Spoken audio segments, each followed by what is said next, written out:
ഞാനും എൻ്റെ പ്രിയപ്പെട്ട മകനെ എനിക്ക് വല്ലാതെ ഞാൻ അവനെ ഇഷ്ടപ്പെടുന്നുണ്ട്. അവനെ പഠിക്കാൻ കൊണ്ടുവിട്ടു. എപ്പോഴും വീട്ടിൽ വിടണമെന്നുള്ള, പക്ഷേ എൻ്റെ മനസ്സങ്ങോട്ട് സമ്മതിക്കുന്നില്ല. കാരണം പിരിഞ്ഞിരിക്കാനുള്ള ഒരു സങ്കടം. സത്യം പറഞ്ഞാൽ ഞങ്ങളുടെ വീട്ടിൽ ബ്രോസ്റ്റർ മേടിക്കാറില്ല. എല്ലാവരും ചിക്കൻ ബ്രോസ്റ്റർ മേടിച്ച് കഴിക്കുന്നതാണ്. അപ്പോൾ അവൻ ഞങ്ങളുടെ വീട്ടിലത് മേടിക്കാറില്ല. കാരണം ഞാൻ അവനോട് പറഞ്ഞു, അവന് വലിയ ഇഷ്ടമാണ് അത്. അപ്പം നീ ഉള്ള ദിവസം മാത്രമേ വാങ്ങത്തുള്ളൂ. അനിയന്മാർ പറയും കാക്ക വന്നാൽ മാത്രമേ വാങ്ങത്തുള്ളൂ. കാരണം മക്കളെ പിരിഞ്ഞിരിക്കുമ്പോൾ ഉണ്ടാകുന്ന ഒരു വേദന, അത് വല്ലാത്ത വേദനയാണ്.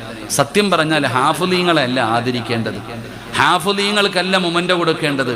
ആ ഹാഫിളീങ്ങളെ പടച്ചവനെ സ്വന്തം വീട്ടിൽ നിന്ന് പഠിക്കാൻ കൊണ്ടുവിട്ടിരിക്കുന്ന മാതാപിതാക്കളുടെ സങ്കടം എത്ര വലുതാണെന്ന് അവർക്കറിയും. സത്യത്തിൽ എല്ലാവരും ഖുർആൻ പഠിക്കുന്നു, അമ്മമാരിങ്ങനെ കളിച്ചും ചിരിച്ചും നടക്കുന്നു, കുട്ടികൾ ഓളത്തോടെ നടക്കുന്നു. നമ്മൾ നമ്മുടെ മക്കളെ കാണാൻ പോയിട്ട് സ്ഥാപനത്തിൽ നിന്ന് ഇറങ്ങി പോകുമ്പോൾ അറിയാതെ കണ്ണ് നിറഞ്ഞു പോകും. അപ്പോൾ സത്യത്തിൽ ആദരിക്കേണ്ടത് ഹാഫിളീങ്ങളുടെ മാതാപിതാക്കളെയാ. എന്തായാലും ഞങ്ങളിവിടെ ആദരിച്ചില്ലെങ്കിലും ഹാഫിളീങ്ങളുടെ മാതാപിതാക്കൾക്ക് അള്ളാഹു നാളെ പരലോകത്ത് കൊടുക്കുന്ന ഒരു ആദരവുണ്ട്. എൻ്റെ പ്രിയപ്പെട്ട ഉപ്പമാർ, ഉമ്മമാർ, അള്ളാഹുവിൻ്റെ വിശുദ്ധമായ ഖുർആൻ തൻ്റെ മക്കളെ പഠിപ്പിക്കാൻ തയ്യാറാകുന്ന മാതാപിതാക്കൾക്ക്, ലോകത്ത് നിങ്ങൾക്ക് എന്തൊക്കെ മെമൻ്റ് തന്നാലും ഏതൊക്കെ അവാർഡ് തന്നാലും അതൊന്നും ആകില്ല. അസ്സലാമു അലൈക്കും. ഇതെൻ്റെ യൂട്യൂബ് ചാനലാണ്. സിറാജ് ഖാസിം വാളും നല്ല നല്ല വാളാണ്.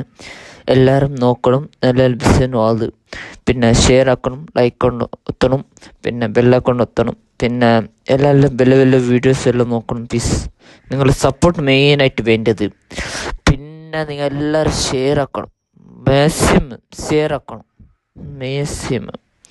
പിന്നെ എൻ്റെ ടൈമെല്ലാം കംപ്ലീറ്റ് ആയിട്ടാണ് മെയിനായിട്ട്. പിന്നെ എല്ലാം കോപ്പറേറ്റ് എല്ലാം മെയിൻ. പ്ലീസ് സപ്പോർട്ട് വേണം മെയിനായിട്ട്. ഓക്കെ.